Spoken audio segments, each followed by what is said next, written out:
Willkommen zurück hier aus dem Legoland Günzburg. Eure Lieblings-Lego-YouTuber, nein, ob wir eure Lieblings-YouTuber sind, wissen wir nicht, aber eure Legoland-YouTuber sind wieder am Start. Wir werden uns heute mal anschauen.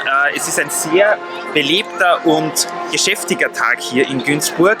Wie das mit den Wartezeiten so ist, weil viele das interessiert. Rita hat die App runtergeladen und wir werden auch zusätzlich bei den Eingängen der Attraktionen schauen, wie es sich mit den Wartezeiten so gestaltet. Wir opfern uns... Stimmen. Richtig, und wir opfern uns für euch, stellen uns für euch in vielleicht stundenlange Wartezeiten und schauen am Ende des Tages, ob die Anzeige in der App und auch beim Eingang der Attraktion gestimmt hat. Hoffentlich nicht. Wir werden sehen. Wir haben uns wohl den besten Tag dafür ausgesucht, dass wir das wirklich testen können. Also, bis später. Drückt uns die Daumen.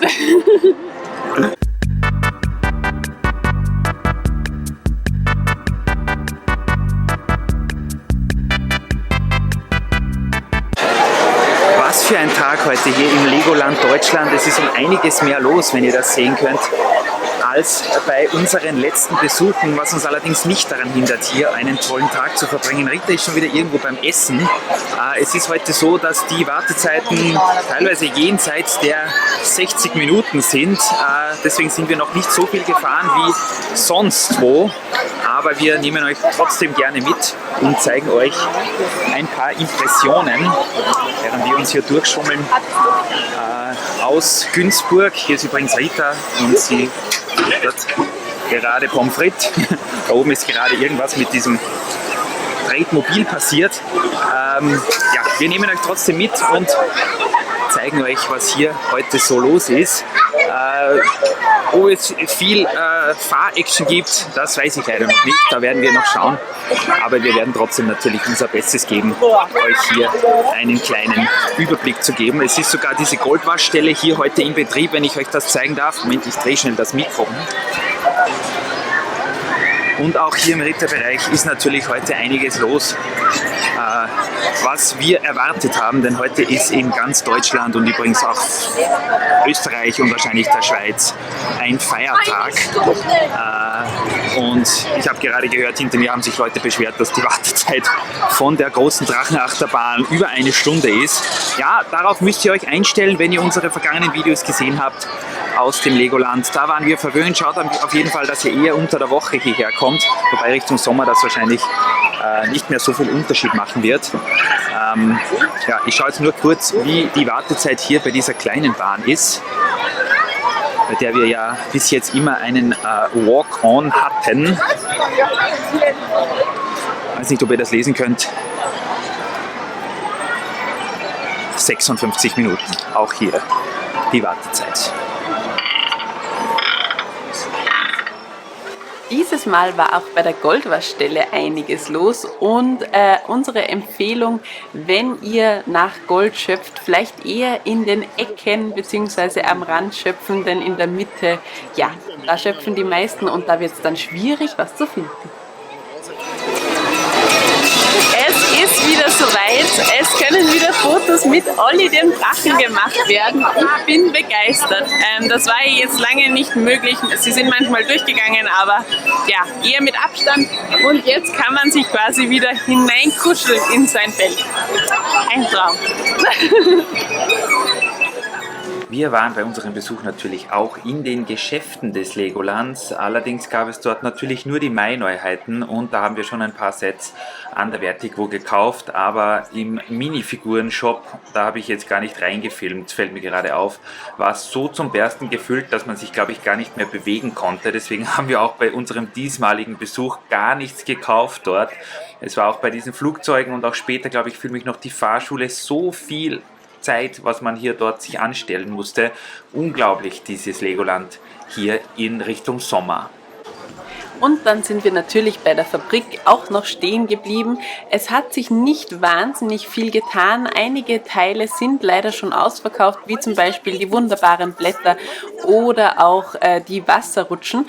Aber wir haben uns noch ein paar Teile gesnackt, die wir noch nie gesehen haben, wie zum Beispiel abgerundete Fenster. Also die eigentlich nicht abgerundet sind, sondern nur der Rahmen ist abgerundet und innen die Fenster sind aber gerade, bis ich das gecheckt habe, Leute, ja, ist viel Zeit vergangen. gegangen. Aber das war definitiv neu und das haben wir mitgenommen. Und auch in der Vitrine gab es ein paar Neuigkeiten. Das seht ihr gleich hier. Dieses Mal gibt es wieder was Neues in der Vitrine, das uns sehr interessiert, nämlich das Vogelset 1 mit diesem süßen Vögelchen. Ich glaube, von der Polizeistation ist doch der blaue Vogel, der die Donuts eigentlich stiehlt. 2 für 1,99 und das Eichhörnchen-Set auch super süß. Kommt definitiv mit uns mit. Kurzes Update noch für euch. Wir sind nach hinten gewandert, denn wir warten eigentlich schon die ganze Zeit, dass wieder mal das Schnäppchenzelt aufmacht. Und dort, wo das Schnäppchenzelt war, ist jetzt ein gelbes Haus. Also wir sind zuversichtlich, dass das bedeutet, dass doch irgendwann das Schnäppchenzelt wieder offen hat. Denn ihr wisst, in den vergangenen Jahren haben wir immer super Sachen dort gefunden.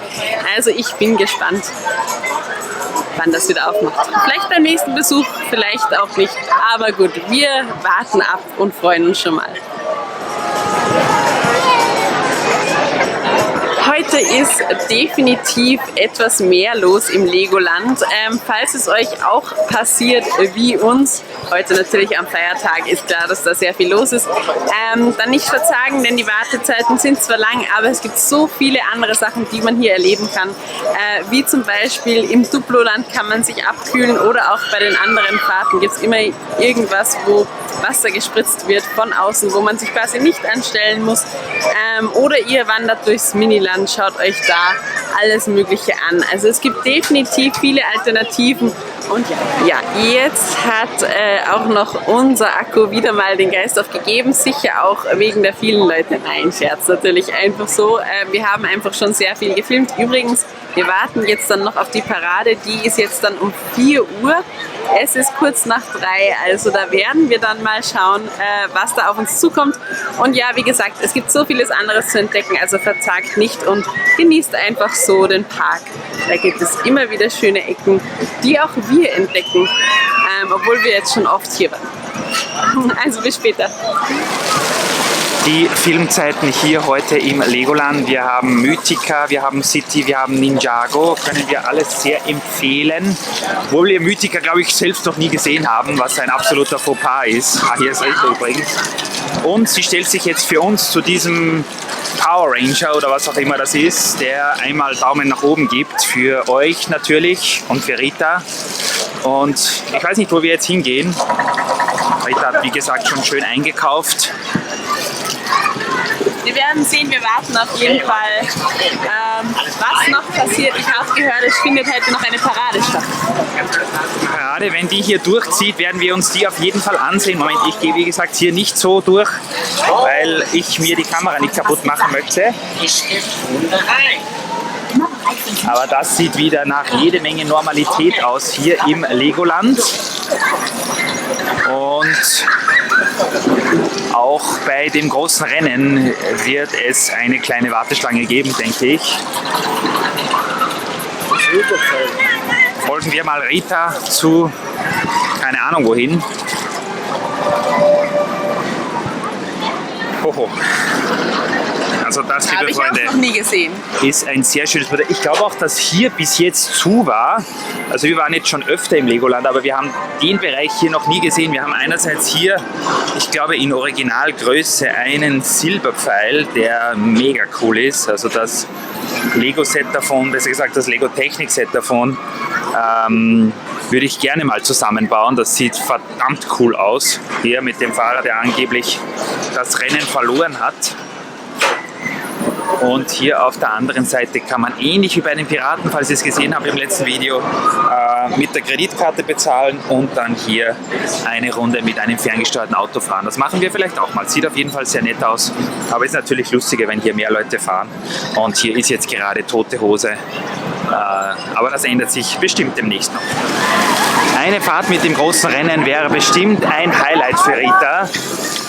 Aber sie will Kaffee und dann gehen wir besser Kaffee trinken, denn wir kennen sie, wenn sie keinen Kaffee trinkt, dann ist sie nicht glücklich.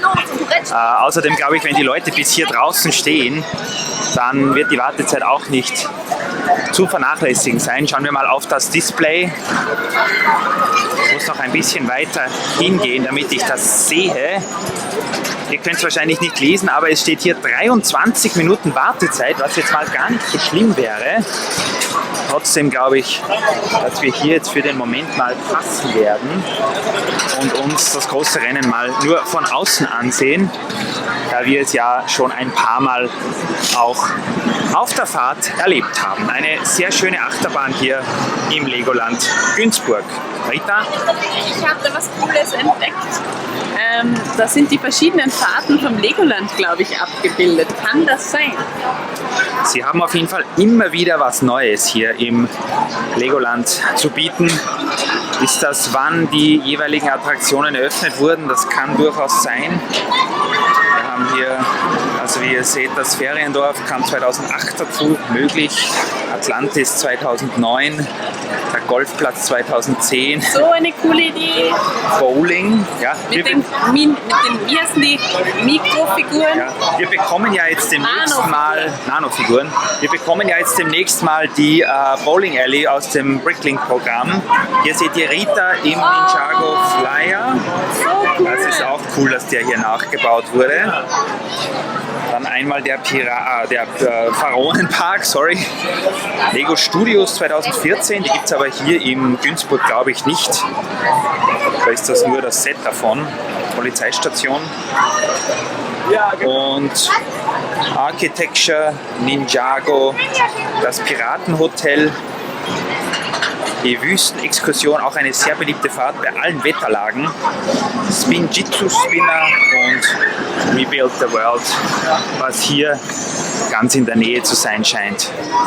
Richtig, da waren wir schon mal drin. Das ist dieses Häuschen, wo man bauen kann nach Lust und Laune, wo im hinteren Bereich auch die Nintendos aufgebaut sind und dieses Museum.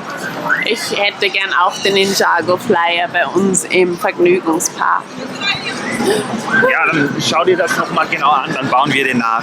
Und übrigens, ich weiß nicht, ob das zuerst vielleicht die Anzeige ein Problem hatte.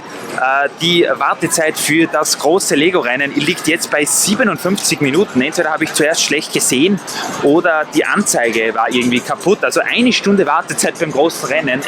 So lange hält es mir Rita, glaube ich, nicht mehr aus, bis sie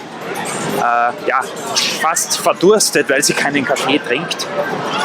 Deswegen gehen wir lieber mal weiter und wir sind ja gleich beim Einstein, Ritas Stammcafé. Also wenn ihr uns sucht, wenn ihr wisst, wir sind im Legoland, dann schaut immer wieder mal beim Café in der Fabrik und beim Café Einstein vorbei. Nicht dem hier, sondern direkt beim Haupteingang dort drüben, gleich rechts. Denn dort sind wir meistens 1- bis 2-mal pro Tag, machen dort Pause und trinken dort ein Tässchen Kaffee, meistens sogar ein wenig Kuchen ist dabei, wenn Rita brav war, und lassen es uns gut gehen. Ich schaue jetzt mal kurz, wo mein Vater ist, denn der ist heute auch mit dabei. Ich hole mal schnell meinen Dad. Der sieht sich nämlich hier das Miniland an, wo wir heute noch gar nichts gefilmt haben, glaube ich. Was schwer an der Zeit ist. Also hier kann man auch, wenn viele Leute im Legoland sind, ohne Bedenken eine Runde durchmachen. Muss man nur aufpassen, dass hier kein Zug kommt. Und auch wenn hier viel los ist, sieht man die Bauten und Displays, denke ich mal, ganz toll und kann das genießen. Wenn die Sonne heraus ist, sind sie zwar noch ein bisschen schöner, die Legosteine, aber so auch ganz nett und es gibt immer wieder was Neues. Vorher kam ein kleiner Junge zu uns und sagte ganz lieb, dass wir die größte Lego-Stadt haben, die er jemals gesehen hat. Ich musste ihn leider berichtigen, was mir eigentlich sehr leid tut, und sagte ihm, dass das Miniland des Legoland Günzburg noch um ein kleines bisschen größer ist als unsere Anlage. Fantastisch, was sie hier aufgebaut haben. Wir haben das schon sehr aufgefilmt. Es gibt immer wieder Kleinigkeiten, die neu sind. Schwimmende Schiffe, fahrende Züge, Lastwagen und so weiter. Also auf jeden Fall sollt ihr euch das auch unbedingt anschauen, wenn ihr hier im Legoland Günzburg seid. Rita auf dem Weg zu den Ninjas, wo sie immer sehr gerne ist. Ein Bereich, der ihr sehr gut gefällt, mir übrigens auch. Und ihr Freund wird belagert. Schauen wir nachher nochmal hin. Ja, okay. Ja. Und hier natürlich, wie könnte es anders sein, das große Ninja-Kloster hier auf diesem Berg. Und ich sehe schon von weitem, dass bei Ninjago the Ride eine Wartezeit von 45 Minuten ist. Also auch dort ist heute mit Wartezeit zu rechnen. Wir schauen jetzt zuerst mal in den Shop rein. Rita interessiert sich hier für diese Ninjago-Schwerter. Die Frage ist, was nehmen wir? Entweder zum Umhängen, Ninjago Schwert Nummer 1, kostet aber 19,99. Ja. Oder ohne umzuhängen, zum Beispiel dieses hier oder dieses hier und kostet 9,99. Also Rita ist ein wahres Verkaufstalent. Ich weiß es auch nicht. Ich kann dir nur sagen, es gibt auch noch ein Modell, und zwar das hier, welches auch um 20 € angeschrieben ist. Und da das für deinen Neffen ist, der doch manchmal etwas wilder herumläuft, würde ich fast sagen, eines ohne. Vielleicht. Auf jeden Fall schaut unbedingt auch in diesen Ninjago oder Ninjago Shop hinein, denn erstens mal gibt es hier lauter coole Sachen, von den Sets über Gewand, über auch Decken und so weiter und so fort, aber es gibt auch Minifiguren hier und das ist ganz, ganz wichtig. Ihr habt es gerade links gesehen, ihr könnt euch Minifiguren selbst zusammen basteln und wenn ihr auch keine Ninjago-Fans seid, dann gibt es hier trotzdem Teile, die vielleicht interessant sein könnten, wie eben Torsos, Beine oder auch die ominösen Flammen, von denen oft geredet wird, sind hier zu finden. Das muss ich sagen, ist überhaupt mein Highlight. Also nicht diese Flammen, sondern diese Shops, diese thematisierten, die sind mein persönliches Highlight des Legolands. Dass man hier mehr oder weniger mehrere Ninjago-Attraktionen hat und dann auch mit diesen Dingen hier herumspielen kann in den Shops, finde ich ganz, ganz cool. Wir haben uns diesmal für Ritas Neffen was gekauft.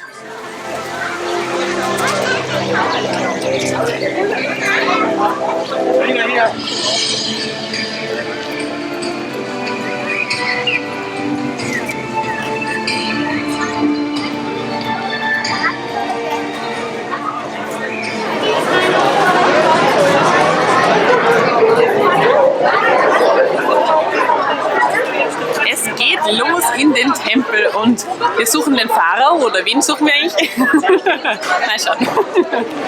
Ein kurzer Blick hier hinten beim ägyptischen Bereich auf die Baustelle, wo sich schon einiges getan hat. Wir sehen hier schon diverse Fundamente und Ausgrabungen. Heute ist hier Feiertag, das heißt, es wird nicht gearbeitet. Aber hier tut sich schon so einiges und wir sehen bald hoffentlich einen neuen Themenbereich. Übrigens, es ist heute wirklich sehr voll hier im Legoland. Ich weiß nicht, ob ihr jetzt gesehen habt, so viele Leute haben wir hier schon lange nicht mehr erlebt. Aber es ist auch gut, wenn das Legoland Deutschland hier wieder voll zum Leben erweckt ist. Hier bei den Piraten jetzt im Sommer oder in Richtung Sommer natürlich auch Hochbetrieb. Und hier wird gespritzt, was das Zeugs hält. Wartezeit sieht aber hier ganz okay aus, soweit ich das sehe. Die meisten Leute gehen im Wartebereich und nur ganz vorne stehen sie. Und wenn man nicht mitfahren will, kann man auch hier, so wie diese Jungs, ein bisschen mitmachen. Coole Fahrt, wir fahren aber nicht damit heute. Rita will nicht. Vielleicht ein andermal. Ein betrübter Blick von Rita, weil zwar Musik spielt, aber Ritas Freund nicht da ist. Aber bis du gekommen bist oder bevor du gekommen bist, war nicht mal Musik. Jetzt habe ich mir gedacht, jetzt ist weder Musik noch mein besonderer Freund hier. Aber wo ist er? Wenigstens vielleicht hat ihn der Hund gefressen. Wenigstens spielt Musik hier bei den Piraten. Auch hier heute, obwohl es nicht besonders heiß ist, ein rigoroser Betrieb hier bei diesem Sturzbach. Und schauen wir mal, aha. Ja, also die Fahrgäste werden da schon ganz schön nass. Wir würden sogar jetzt fahren demnächst mal, weil ja die Temperaturen schon etwas besser sind als noch im April, als wir die ersten Male dieses Jahr dort waren. Aber in Anbetracht der Situation, dass die Wartezeit hier momentan eine Stunde beträgt und ja, der Park auch demnächst einmal schließt, glaube ich, passen wir heute mal. Jetzt warten wir noch auf das nächste Boot, ob sie kommen. Und vor allen Dingen, wie sie runterfahren hier. Rita ist außerdem hier, normalerweise geht sie sehr gerne schwimmen und baden, aber sie ist hier nicht besonders euphorisch, wenn es um diese Wildwasserbahn geht. Und auch nicht viel besser hier in puncto Nasswerden. Ja, leider sind wir nicht mit der Wasserbahn gefahren, aber leider auch nicht hier. Das wäre natürlich toll. Wir sind hier am Weg zur Fabrik und da ist es immer nett zum Schauen. Leider sind wir definitiv zu groß, um den Führerschein zu machen. Ihr kennt das Leid. Genau, wir waren dann Richtung Fabrik unterwegs und da war einiges los. Die Leute sind bis unten gestanden. Hat natürlich auch damit zu tun, dass man sich mittlerweile den Film wieder anschaut. Deswegen, kommt man quasi nur in Gruppen in die Fabrik hinein und dann dauert alles etwas länger. Aber wie gesagt, der Film ist sehr empfehlenswert, denn der ist wirklich, wirklich nett gemacht. Wenn ihr auf der Suche seid nach etwas zum Anziehen, vielleicht weil ihr nass geworden seid oder weil ihr einfach etwas Cooles aus dem Legoland mitnehmen möchtet, dann ist natürlich die Boutique sehr, sehr empfehlenswert. Die findet ihr gleich beim Eingang, wenn ihr rechts abbiegt, also gleich auf diesem Vorplatz gegenüber vom City Shop, und da findet man wirklich alles, was das Herz begehrt. Speziell auch mein Neffe hat sich hier eingedeckt mit T-Shirts und Badehose und so weiter und so fort. Auch Erwachsene finden hier etwas zum Anziehen, teilweise auch Sachen, die nicht unbedingt was mit Lego zu tun haben. Die interessieren uns eher weniger, aber die Ninjago-Sachen und auch speziell auch für Mädchen gibt es hier super nette Kleider und Badeanzüge und Regenjacken und was weiß ich. Also da ist es schon empfehlenswert, mal reinzuschauen und sich da mal im Lego-Look zu stylen. Normalerweise haben ja Kinder und auch Männer jetzt mit Kleidung nicht die allergrößte Freude, wenn sie die als Geschenk bekommen, aber bei Lego-Kleidung machen wir eine Ausnahme, vor allen Dingen, wenn es so coole Sachen gibt wie dieses T-Shirt hier von Jurassic World, wie Rita richtig gesagt hat. Leider ist nur etwa die Hälfte des Stores mit Lego-Ware gebrandet. Es gibt auch andere Artikel dort, die nichts mit Lego zu tun haben, aber es ist trotzdem nett, hier einfach mal durchzugehen und die ganzen Merchandising-Artikel auch hier, wie zum Beispiel diese Stofftiere anzusehen. Außerdem haben sie wirklich auch coole Kleider, coole T-Shirts, Badehosen und so weiter hier drinnen. Also schaut auf jeden Fall mal vorbei. Ein schöner und ereignisreicher Tag hier im Legoland Deutschland neigt sich dem Ende zu. Jetzt kommt gleich der Zug. Ich hoffe, ihr könnt uns dann noch hören. Wir haben heute sehr viel erlebt, sind nicht so viel gefahren wie sonst an manchen Tagen, aber das macht nichts. Wie gesagt, es ist natürlich jetzt in Richtung Sommer immer ein bisschen mehr los hier in Günzburg. Kriegen doch den Zug!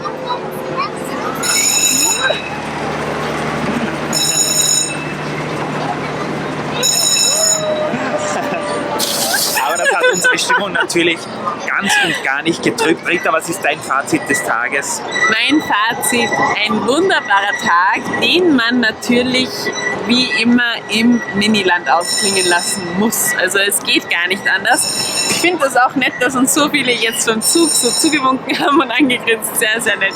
Also falls ihr das seht, danke dafür.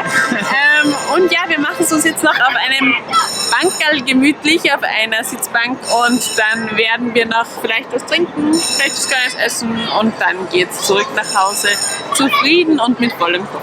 Richtig, wir haben wieder ein paar Sachen eingekauft, die werden wir natürlich zeigen, was das war. Wir haben jede Menge coole Gespräche mit euch geführt, also vielen lieben Dank an alle, die uns angesprochen haben. Wir wurden sogar fotografiert und so, also wow, wir sind das ja selbst gar nicht gewohnt, aber es hat uns sehr, sehr viel Spaß gemacht, mit euch ein wenig zu plaudern und uns auszutauschen. Also kommt gerne auf uns zu, wenn ihr uns hier im Legoland in Günzburg seht. Und ja, wie Rita richtig sagt, lassen wir jetzt noch die Seele ein bisschen baumeln hier im wunderbaren Miniland. Und dann sehen wir uns demnächst mal wieder. Falls ihr Fragen habt zum Legoland, gerne her damit.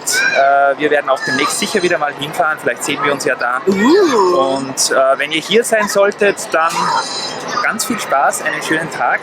Oder wenn ihr schon hier wart, wie wir, dann schreibt euch uns doch gerne in die Kommentare, was ihr hier so erlebt habt und und wie es euch so gefallen hat. Da sind wir schon gespannt. Und falls ihr noch Tipps habt, was wir uns noch weiter anschauen können, wir haben schon einen Tipp mit Piratengolf bekommen, also werden wir auch mal in Angriff nehmen, definitiv. Richtig, das Feriendorf steht auch auf unserer Agenda. Ja. Und zum Abschluss gibt es noch, glaube ich, von Rita gefilmt mit ihrem Handy, weil ich da gerade auswärts war, oder was heißt auswärts, ich war gerade unterwegs, noch ein paar Eindrücke von der Parade, die vor kurzem hier durchgezogen ist. Genau, um 4 Uhr übrigens. Also falls ihr hier seid, dürfte um 4 Uhr stattfinden. Richtig. Genau. Wir sehen uns und bis demnächst. Tschüss.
Erinnerst du dich an das da hinten? Was hast du in klein?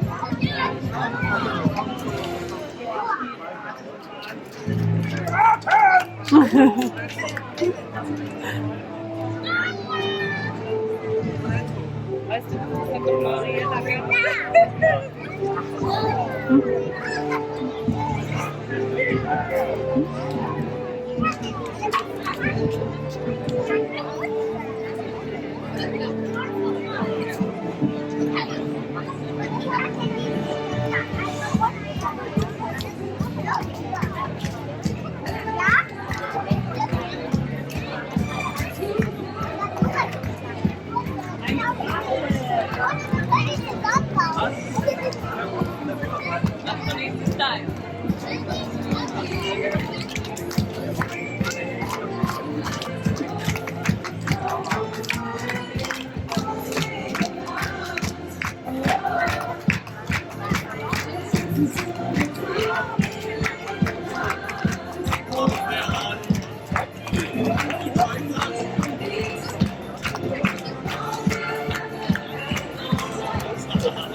Nicola! Nicola!